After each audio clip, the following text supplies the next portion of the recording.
आता मुळात ही ग्रॅफोलॉजी आहे. म्हणजे हस्ताक्षर असेल तर आपण ओळखू शकतो, पण आजकाल आपण लिहितो कुठे? येस, आज आपण टाईप करतो आता, किंवा आपल्या ज्या सिग्नेचर आहे ते क्वचित कुठेतरी आपल्याला करावे लागतात, कारण चेक वगैरे पण बंद झालेत, सगळे ऑनलाईन व्यवहार झालेत. मग कसं काय? येस, अगदी बरोबर आहे. हा प्रश्न सगळ्यांनाच पडतो. म्हणजे माझ्याकडे कोणीही आलं की सगळ्यात पहिल्यांदा की आता आमचा लिहिण्याशी कुठे संबंध येतो, हा. किंवा आता सही पण करावी लागत नाही.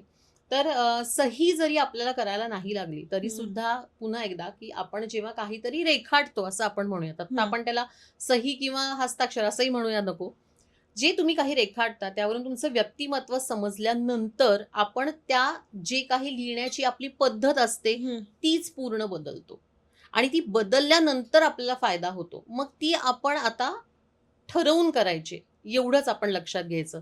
म्हणजे की नॉट नेसेसरी की आपल्याला फक्त कुठल्या तरी महत्वाच्या डॉक्युमेंट्सवरती सही करायची आहे, किंवा शाळेत आहोत म्हणून आपल्याला लिहायचंय, कॉलेजमध्ये आपल्याला पेपर आहे म्हणून आपल्याला लिहायचंय, कुठला ड्राफ्ट आहे म्हणून आपल्याला तो लिहायचा आहे. त्याचा लिहिण्याशी असा संबंध नाहीये. आपल्याला ते प्रॅक्टिस करून आपल्या पूर्ण अंतर्मनावर काम करायचंय. आता त्याची मी अजून एक थोडीशी फोड करून सांगते तुम्हाला.